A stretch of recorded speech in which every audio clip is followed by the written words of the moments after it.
सुप्रभात। कक्षा 10 की हिंदी की इस कक्षा में एक बार पुनः ग्रुप से जुड़े हुए सभी बच्चों का स्वागत है।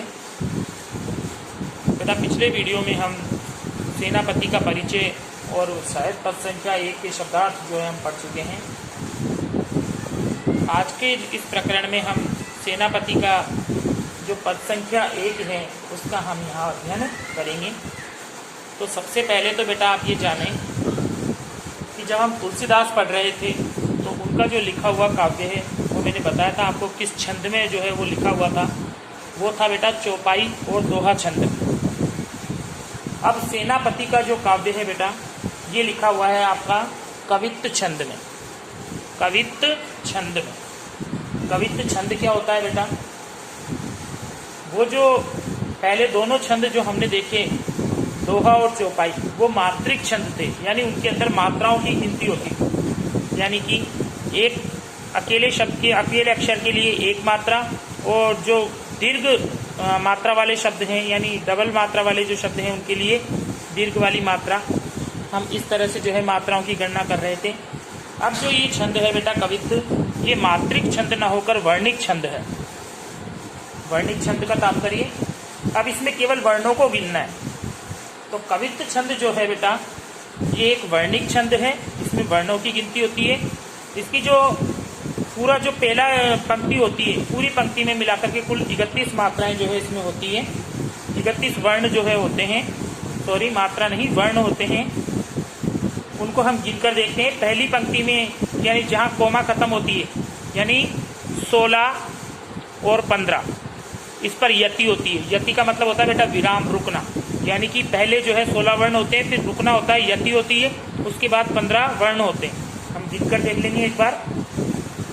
1 2 3 4 5 6 7 8 9 10 11 12 13 14 15 और 16। उसके बाद कोमा आ गई बेटा, यानी कि 16 के बाद में यति होती है और फिर 15 वर्ण होते हैं। 1 2 3 4 5 6 7 8 9 10 11 12 13 14 और 15। तो बेटा हमने जाना कि जो कवित्त छंद होता है ये एक वर्णिक छंद है और इसके एक पंक्ति में जो है 31 वर्ण होते हैं, जिनमें 16 और 15 पर जो है यति पाई जाती है, यानी 16 और 15 के बीच में विराम होता है। ये तो हो गई छंद की बात बेटा। ये जो पद आपको सामने दिखाई दे रहा है ये सेनापति के द्वारा जो है बेटा साहित्यिक ब्रज भाषा में लिखा हुआ है। इसकी जो भाषा है वो है साहित्यिक ब्रज भाषा। इससे पहले जब हमने सूरदास को पढ़ा था वो भी ब्रज भाषा में था। फिर हमने पढ़ा तुलसीदास, उसकी भाषा जो है अवधी थी बेटा।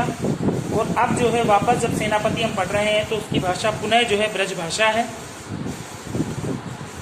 इस पद की जो शैलियां हैं बेटा वो 3 प्रकार की शैली इस पद में प्रयुक्त हुई है। नंबर 1 आलंकारिक शैली, क्योंकि इसमें अलंकारों का जो है ज़्यादा प्रयोग हुआ है तो उस कारण से जो है शैली जो है आलंकारिक हो गई है। दूसरी ओर शब्दों के माध्यम से ही चित्र जो है कवि ने यहाँ हमारे सामने उपस्थित किया है।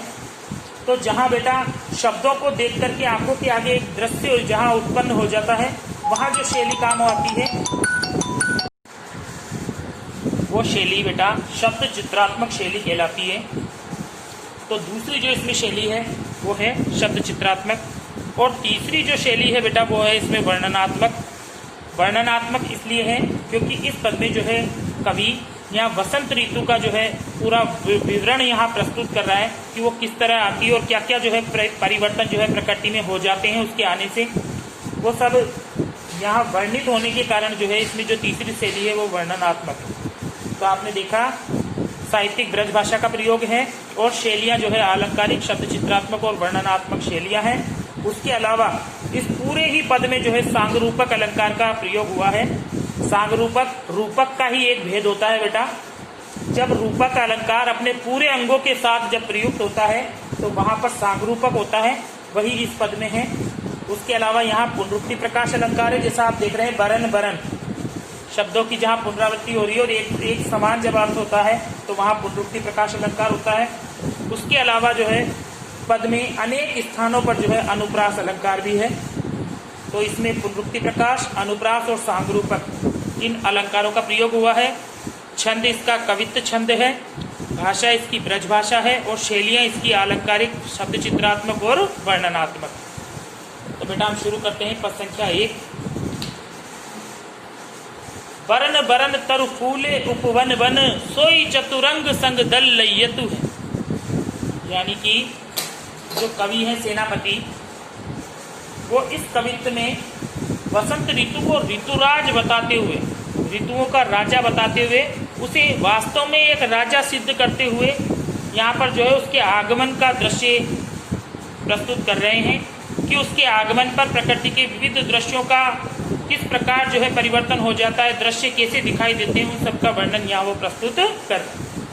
तो देखें, उस ऋतुराज बसंत के आने के कारण बरन बरन यानी नाना प्रकार के तरु यानी पेड़ों पर फूले यानी फूलों से भर गए हैं, उपवन और वन, बाग और बगीचे। यानी कि जैसे ही वसंत ऋतु आई तो पेड़ों पर जो है नाना प्रकार के फूल जो है लग गए, बगीचों में और जंगलों।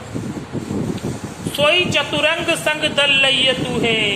यही क्या है, उस बसंत ऋतु जो राजा है उसकी चतुरंगिनी सेना है। जब एक कोई राजा आता है, जब युद्ध के लिए वो प्रस्थान करता है तो उसके साथ जो है चतुरंगिनी सेना चलती है। यानी कि 4 प्रकार के सैनिक जो है उसके साथ चलते हैं, हाथी पे, घोड़े पे, रथ पे और पैदल। तो ये जो फूल हैं विभिन्न प्रकार के जो जंगलों में और वनों में छा गए हैं पेड़ों पर, यही जो है उस बसंत ऋतु राजा की जो है ये सेना है, चतुरंगिनी सेना। आगे देखिए, बंदी जिमी बोलत, बंदी यानी यशगान करने वाले। तो जब राजा लोग जो युद्ध में प्रस्थान करते हैं तो उनके साथ बंदी जन जाते हैं, जो उसकी यशोगान करते हैं, उसका उत्साह बढ़ाने का काम करते हैं। तो वही उत्साह बढ़ाने का काम यहाँ कौन कर रहा है ऋतुराज के संदर्भ में, बसंत ऋतु के संदर्भ में? बंदी जीवी बोलत बिरद वीर कोकिल है। यानी कि बंदियों के समान यश गाने वाले, बिरद यानी हो गया बेटा यश गान करने वाले, और कोकिल, कोकिल का मतलब हो गया कोयल।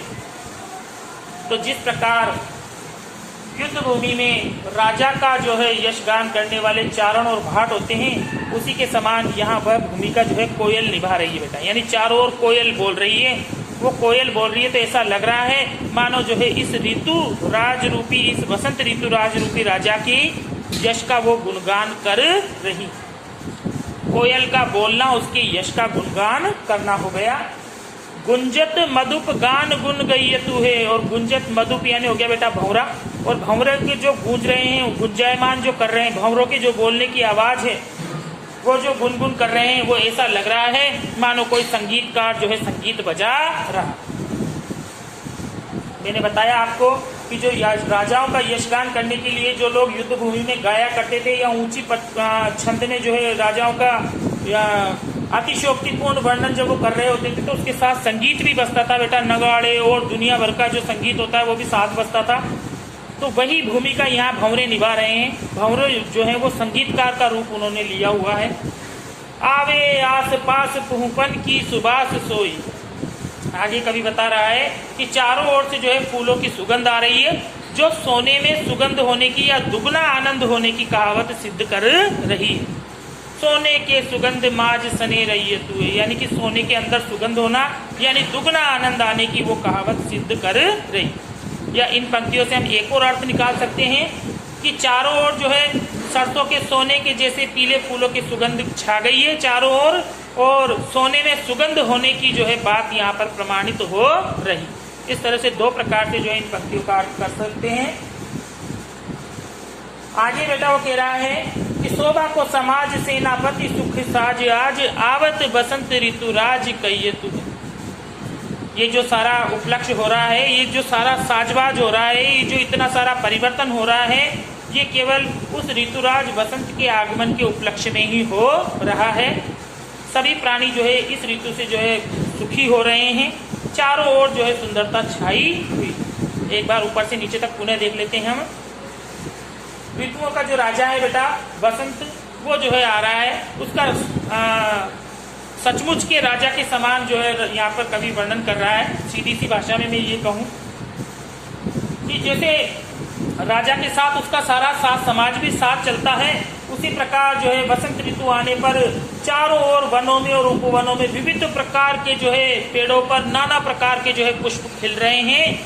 यही सब जो है उस राजा वसंत की आ रही चतुरंगिनी सेना है, उसके साथ आ रही चतुरंगिनी सेना है। यही सब फूल जो चारों ओर खिल गए हैं, ये फूल ही जो है उसकी चतुरंगिनी सेना है। कोयल जो है चारों ओर बोल रही है, तो कोयलों का कूकना ही जो है उस राजा के वसंत के गुणगायकों द्वारा उनके यश का वर्णन है। अर्थात जिस प्रकार राजा का यश वर्णन करने के लिए लोग जो है चारण और भाट युद्ध में जो है उस राजा का उत्साह बढ़ाते हैं, वैसे ही जो है इस वसंत ऋतु रूपी राजा का उत्साह जो है कोयल बढ़ा रही है। वो जो बोल रही है वो ऐसा लग रहा है मानो उसके यश का वो गुणगान कर रही है। और जो है फूल जो है वो भंवरे जो है वो फूलों पर गुंजार कर रहे हैं। उससे ऐसा सिद्ध होता है कि मानो भंवरे जो है वो उन्होंने संगीतकार का रूप ले लिया है, वो संगीत बजा रहे हैं। इस प्रकार चारों ओर से जो है फूलों की सुगंध जो है आ रही है, जिससे ऐसा लग रहा है मानो सोगने में सुगंध होने की या दुगना आनंद होने की ये कहावत सिद्ध कर रही है।